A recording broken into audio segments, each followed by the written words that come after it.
It was hotter than I thought it would be. My mouth is burnt off. Hey guys, I'm Megan Mitchell and I'm here in the Thrive Market Test Kitchen, and today I'm gonna show you a Whole30 dinner, but I'm gonna show you a couple tips and tricks and things to add if you're trying to reintroduce foods after doing Whole30. Because you can't add everything at once. And I'm making a one-pot creamy pesto turkey stew with sweet potatoes and mushroom and kale. And it's one of my favorite things to make because it's one pot and it's perfect for weeknights. So let's go over to the stove and get this started. All right, let's start on my one-pot creamy pesto turkey stew. So I have a 12-inch shallow Dutch oven. It's up to heat over medium. I'm gonna add in a couple tablespoons of extra virgin olive oil. Whoop.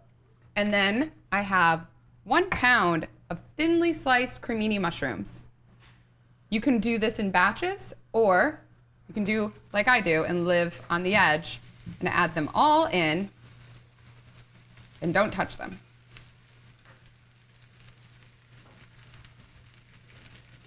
Okay, don't even look at them. Turn it up. I have it now on high. I'm gonna let it sit for a couple minutes. Then I'm gonna give it a stir. I'll let it sit for a couple minutes. I did Whole30 and I actually really liked it. It made me feel amazing, but doing Whole30, people think, okay, 30 days, you can eat whatever you want after. Not necessarily. There's a whole reintroduction process. You can start with like a glass of wine and then wait and see how you feel a day or two. You can have dairy, see how you feel. What you don't want to do is on day 31, have like some ice cream and maybe some hummus. And then also 5 shots of tequila. Man, that sounds like a pretty good night for me. But if you do all of those things, one, your stomach's gonna go bonk city. And two, you're not gonna know what upset your stomach. So you're reintroducing things to find out what causes you inflammation or what gives you those belly aches. So do it one at a time.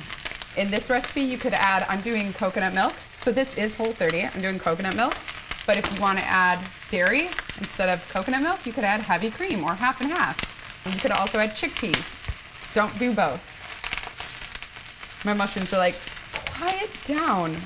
So don't add both to this recipe. Do one or the other and see how you feel. Okay, I'm gonna give this a quick stir.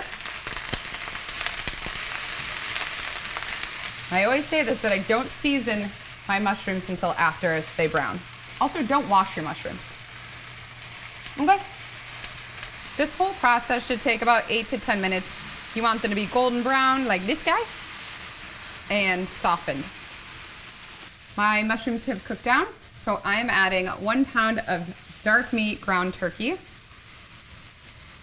When I was on Whole30, I probably made this meal or a version of it at least once a week.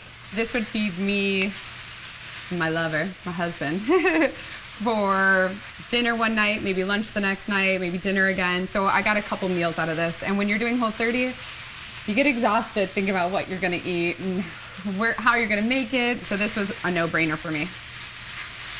If the pan looks too dry, you can add another tablespoon or 2 of olive oil. You just wanna cook this maybe 5 minutes until it's cooked through. The turkey is cooked through.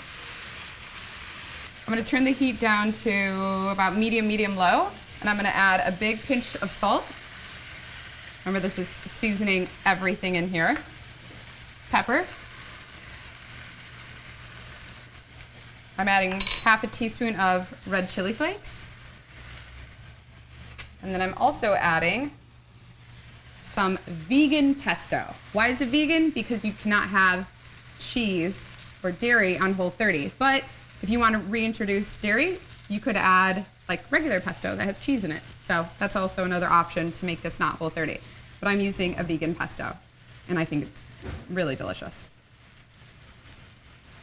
And then 1 can of coconut milk. Once again, you wanna add dairy.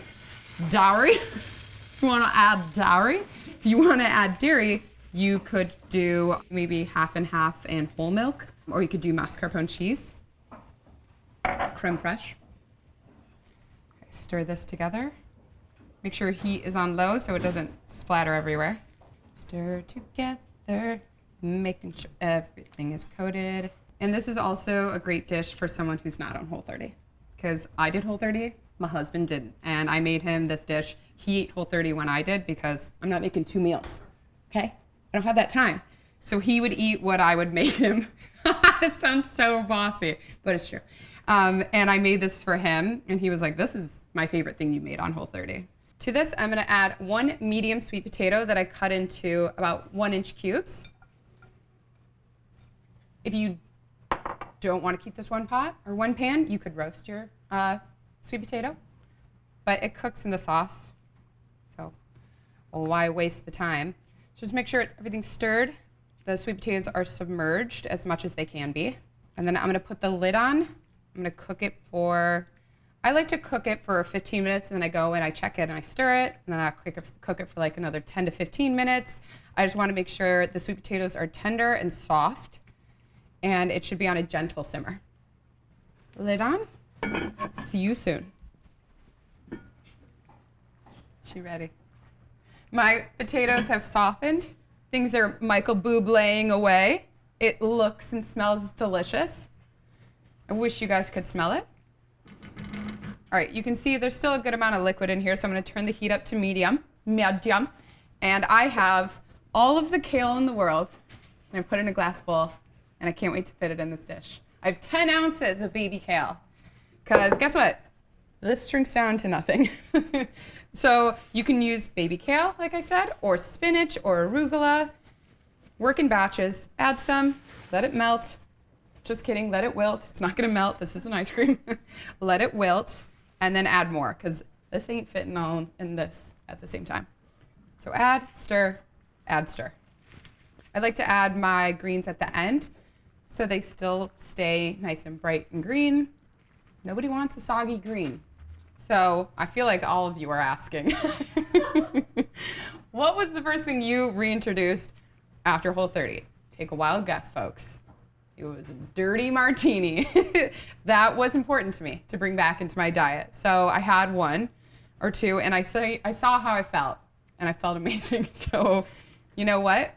I stuck with that. I did try reintroducing chickpeas, and my stomach was like, get out of town. So maybe I don't really eat those anymore, which is a Judy, Moody, and the super bummer summer, because I love chickpeas and I love hummus. So that's hard for me, but I feel better. And I think it's important to follow the reintroduction. I know you're gonna be super psyched to try all of the things that you've cut out, or reintroduce all of the things you cut out, but you worked hard and you did it for 30 days and you did it for a reason. You wanna know what's causing you those belly aches, or why you have headaches, or why you're feeling lethargic. So do it slowly so you can know.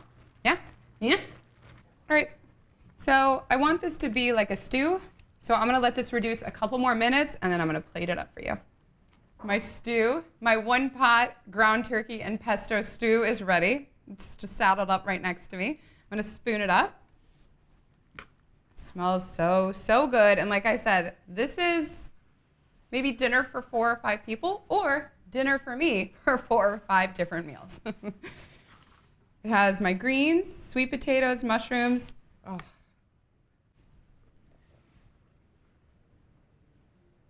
Looks good, yeah?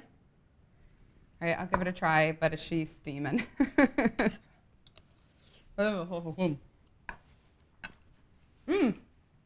sweet potatoes are cooked perfectly. The mushrooms are nice and meaty. I get some greens from the kale or spinach or arugula, whatever you want to use. I hope you guys give this a try, and let me know if you did or are doing Whole30, what are you going to reintroduce after you're done? I hope you make this and give it a try on Whole30, and then add some of the things I was telling you about. You can find all of the products that I use at thrivemarket.com/prepschool. Happy cooking, happy Whole30 cooking, guys. Thanks for watching.